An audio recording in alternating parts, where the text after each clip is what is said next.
کاش کہ ایسا ہوتا کہ اس سنت کو زندہ کیا جاتا کہ اللہ کے رسول علیہ السلام جب رمضان شریف آتا تھا تو خطبہ دیتے تھے اور فرماتے تھے لوگوں جو تمہارے مزدور ہیں رمضان شریف میں ان کی مزدوری کچھ کم کر دو، یعنی ان مزدوروں کا کام کچھ کم، ان کو صلہ تو پورا دو، مزدوری پوری دو، لیکن ان کا کام کچھ کم کر دو، جیسے دوپہر میں ان کو سونے کا موقع دے دو۔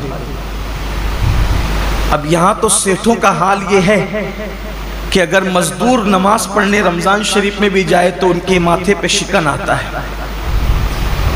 یہ لوگ کہتے ہیں نا کہ حالانکہ سارے سیٹ ایسے نہیں ہیں، کچھ اگر سیٹ لوگ یہاں ہیں تو وہ برا نہیں مانے، مجھے تو لوگوں نے یہاں تک کیا کے بتایا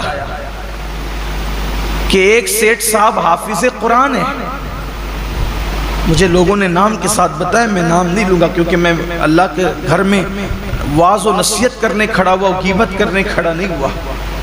کہا وہ حافظ قرآن ہے، وہ خود نماز میں گئے اور جب مزدور نماز پڑھ کر کے آئے تو انہوں نے یہ کہا کہ اب جا تو نماز ہی پڑھتے رہے، یہاں سے نکل جا۔ یہ صورتحال ہے۔ پھر جس قوم کو کا حال یہ ہو کہ وہ اس قدر گندی سوچ کی حامل ہو جائے کہ وہ اپنے مزدور کو نماز پڑھنے تک جانے نہ دے، پھر ان کے کاروبار تباہ نہیں ہوں گے تو اور کیا ہوں گے؟ ان کے کاروبار کی ملائی دوسرے لوگ نہیں کھائیں گے تو کیا کریں گے؟ کل اور آج کے کاروبار میں کچھ فرق محسوس کرتے ہیں آپ؟ کل کی برکتوں میں اور آج کی برکتوں میں آپ کچھ فرق محسوس کرتے ہیں؟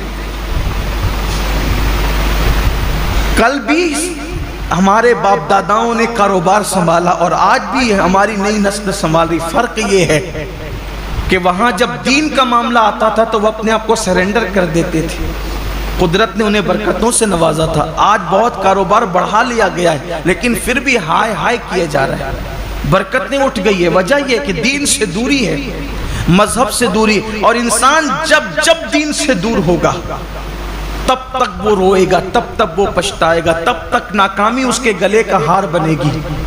تو آئیے اللہ رب العزت نے اتنا خوبصورت سا مہینہ ہمیں